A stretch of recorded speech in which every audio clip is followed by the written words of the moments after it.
મુખ્યમંત્રી શ્રી નરેન્દ્રભાઈ મોદીએ સદભાવના મિશનમાં જિલ્લા અભિયાન અંતર્ગત એક દિવસના ઉપવાસનું આજે જામનગરમાં સમાપન પ્રવચન કરતા સદભાવના મિશન એ ગુજરાતના ગૌરવ સ્વાભિમાનનો સાત્વિક મિજાજ છે, ગુજરાત ભક્તિની અભિવ્યક્તિ છે, એમ ભાવવશ શબ્દોમાં જણાવ્યું હતું। સદભાવનાની શક્તિના આ લાગણી ભર્યા જુવાળને સમજવા માટે કોઈ પોલિટિકલ પંડિતનું ગજું નથી। આ અપાર લાગણી પ્રેમને રાજકીય ત્રાજવે તોલનારા થાપ ખાઈ રહ્યા છે, એમ પણ તેમણે જણાવ્યું હતું। જામનગર શહેર અને જિલ્લા માટે 3.5 કરોડના વિકાસ સુખાકારીના કામોની ગૌરવભેર જાહેરાત કરતા મુખ્યમંત્રીશ્રીએ જણાવ્યું હતું કે ગુજરાતનું આ તપ એળે જવાનું નથી। સદભાવનાની શક્તિથી ભારતના વિકાસમાં સર્વાધિક યોગદાન આપતું રહેશે એવો વિશ્વાસ તેમણે અભિવ્યક્ત કર્યો હતો।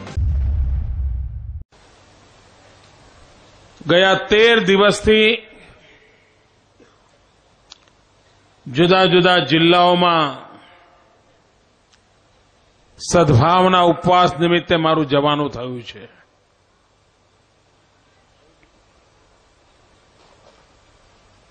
અને જનતાનો જે ઉમળકો મેં જોયો છે, જનતા જનાર્દનના જે આશીર્વાદ મળ્યા છે,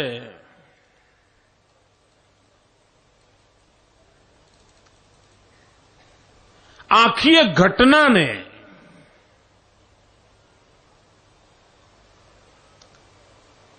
કેવી રીતે મુલવવી,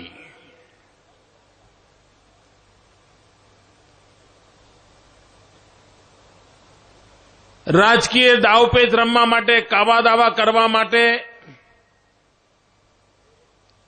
વિરોધ કરવો એ તો સામાન્ય બાબત છે, પરંતુ આખી ઘટના શું છે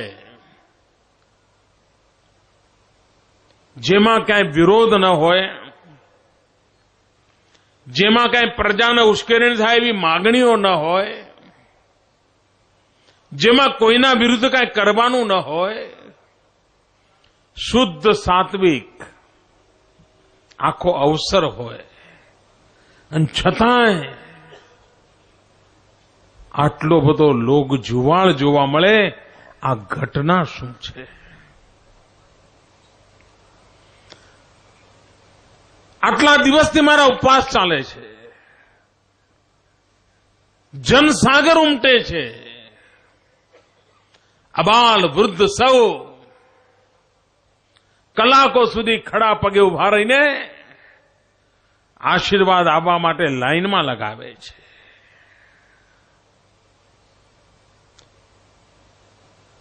પ્રજા મત આપે એના કરતા પણ અનેક ઘણી તાકાત હોય છે પ્રજા આશીર્વાદ આપે એમાં।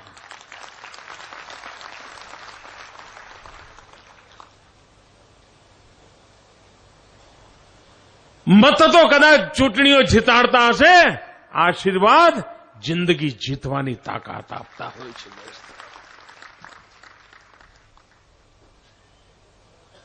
અને હું અનુભવ કરી રહ્યો છું। અહીંયા એક માજી આવ્યા, એમની ઉંમર, એમની શરીર, એમની અવસ્થા જોતા હું નથી માનતો કે કોઈ સુખી પરિવારના હશે, સાવ સામાન્ય પરિવારના હશે। એમની પાસે ચાંદીની એક ચેન હતી, કડા જેવી, એ કાઢીને મને દઈ દીધી કે દીકરા કોઈ સારા કામ માટે વાપરી દેજે। હું અહીંયાની ઘટનાની વાત કરું છું, અહીંની। મેં એમના હાથ તરફ જોયું, એમના હાથમાં બીજું કાંઈ બચ્યું નહોતું। મેં એમને આનાકાની કરી કે ના બેટા લઈ જાતો।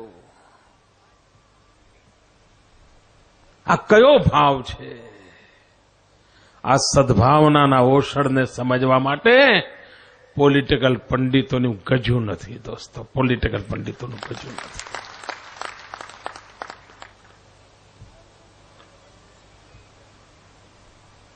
આ પ્રેમ, આ લાગણી,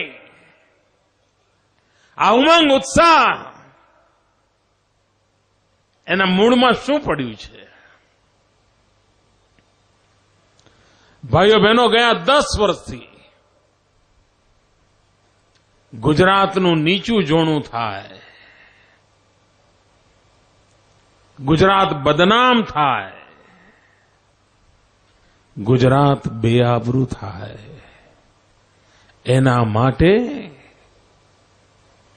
ગુજરાત વિરોધી ટોળકીએ, સત્તા ભૂખી ટોળકીએ, વિદેશી માન મર્તબા મેળવવા માટે તરસતા કેટલાક ટોળકીએ ગુજરાતને બદનામ કરવાની કોશિશ કરી છે. કોઈ મોકો નથી જવા દીધો. કોઈ સારી વાત આવી નથી કે એ જ હાજે નવું ઊંધું કર્યું નથી.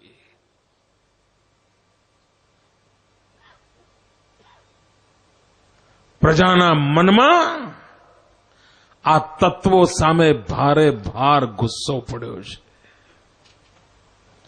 પ્રજાના મનમાં એક આક્રોશ પડ્યો છે.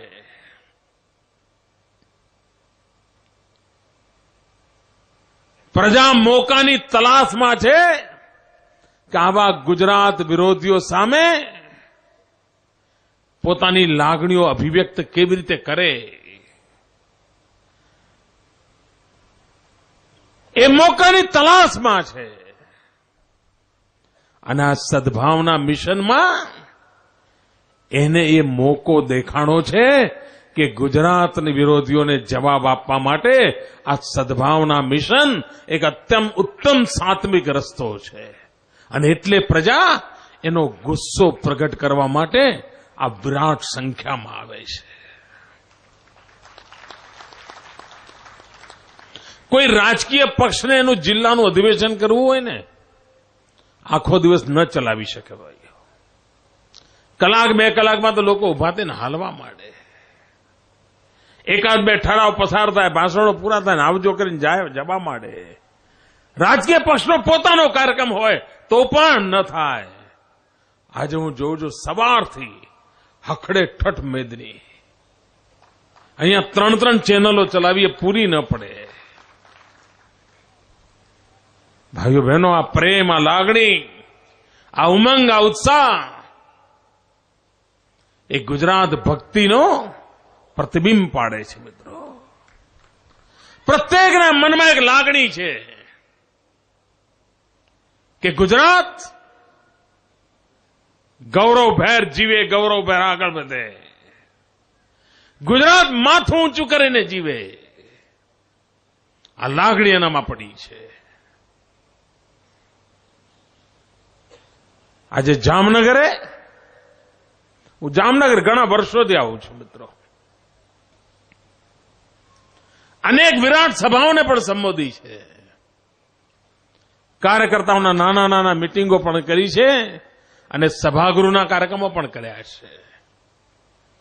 પણ આજે જામનગરનો મિજાજ કંઈક જુદો છે દોસ્ત. એ જોમ, એ જુસ્સો, એ લાગણી, એ પ્રેમ જાણે વર્ષા થતી હતી મિત્રો. અને એમાંય જામ સાહેબે આવીને જે વાત મૂકી દોસ્તો,